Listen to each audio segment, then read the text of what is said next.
નમસ્કાર, હું છું પ્રિયા અને તમે જોઈ રહ્યા છો જનતા કી જાણકારી ન્યૂઝ। નજર કરીએ આજના સમાચાર ઉપર। સુરતના સારોલી વિસ્તારમાં 10મા માળે ભયંકર આગની ઘટના। સુરતના સારોલી વિસ્તારમાં આવેલ કુબેરજી ટેક્સટાઇલ વર્લ્ડ માર્કેટમાં આજે 10મા માળે અચાનક આગ લાગી હતી। માહિતી મુજબ આગ શોર્ટ સર્કિટના કારણે લાગી હતી। આગની જાણ થતાં જ શહેરના જુદા જુદા 6 ફાયર સ્ટેશનોમાંથી તાત્કાલિક 13 જેટલી ફાયર ફાઇટિંગ ગાડીઓ ઘટના સ્થળે પહોંચી ગઈ હતી।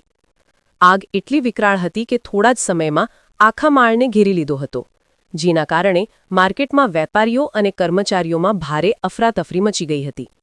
ફાયર વિભાગની ટીમોએ સ્થળ પર પહોંચી ગણતરીના સમયમાં આગ પર કાબૂ મેળવી લીધો હતો। સદનસીબે આ ઘટનામાં કોઈ જાનહાનિ થઈ નથી। જો કે આગના કારણે કાપડની દુકાનોમાં રાખેલા લાખો રૂપિયાના માલનો જથ્થો બળી ખાખ થઈ ગયો હતો। ઘટનાને પગલે વેપારીઓમાં ભારે નુકસાનની ચિંતાનો માહોલ છે। હાલ ફાયર વિભાગ દ્વારા ઘટનાનું કારણ જાણવા માટે વધુ તપાસ હાથ ધરવામાં આવી છે, જ્યારે સુરત મ્યુનિસિપલ કોર્પોરેશનના અધિકારીઓ પણ સ્થળ પર પહોંચી પરિસ્થિતિનું મૂલ્યાંકન કર્યું છે। રિપોર્ટર સુનિલ ગાંજાવાલા, સુરત।